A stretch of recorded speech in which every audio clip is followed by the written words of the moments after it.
J'ai fait cette proposition un peu folle à l'abbé Olivier Réboulot de rendre la basilique polychrome.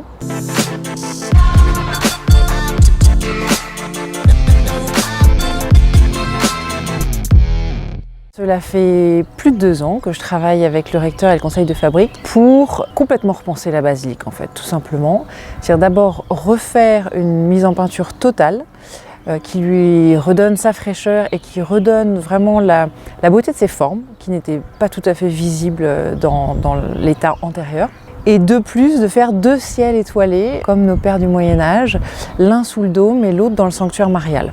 Et ensuite, je travaille sur la totalité du mobilier liturgique. J'ai proposé aussi qu'on recentre la basilique, qu'on la christocentre autour d'un seul chœur et non pas 2 comme il y avait auparavant. Ça nous donne 2 espaces dans la basilique, un sanctuaire marial, vraiment un lieu de piété intime, où il y aura également un reliquaire de la famille Martin, à savoir Sainte Thérèse de l'Enfant Jésus et ses parents, Louis et Zélie Martin. Et de l'autre côté, tout un grand chœur qui mène à l'autel. Et pour bien faire le cheminement entre les deux, il y a une grande ligne de quartz bleu de 31 mètres de long. On va au Christ par Marie et par les saints. Donc c'est un vrai cheminement qui est proposé.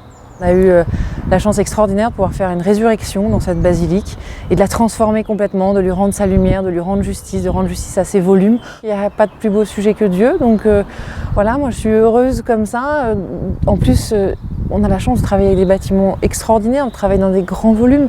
Enfin là, pouvoir rendre une basilique polychrome dans une vie d'artiste, c'est pas tous les jours quand même. Je crois que ce qui compte, c'est l'honnêteté profonde que l'artiste met dans sa démarche. Dans un lieu d'art sacré, on ne s'en rend pas compte, mais on est au service de la prière des gens. C'est-à-dire que tout ce que j'essaye de faire, c'est de me dire que les gens qui viendront prier là auront envie de se mettre à genoux et que les enfants qui viendront déposer une bougie dans le sanctuaire marial n'oublieront pas dans 20 ans ce qu'ils ont vécu là. Voilà. Donc c'est d'une vocation de service et les artistes doivent avoir ce service au cœur. Relever cette basilique, c'est un petit peu la reconstruire, je trouve.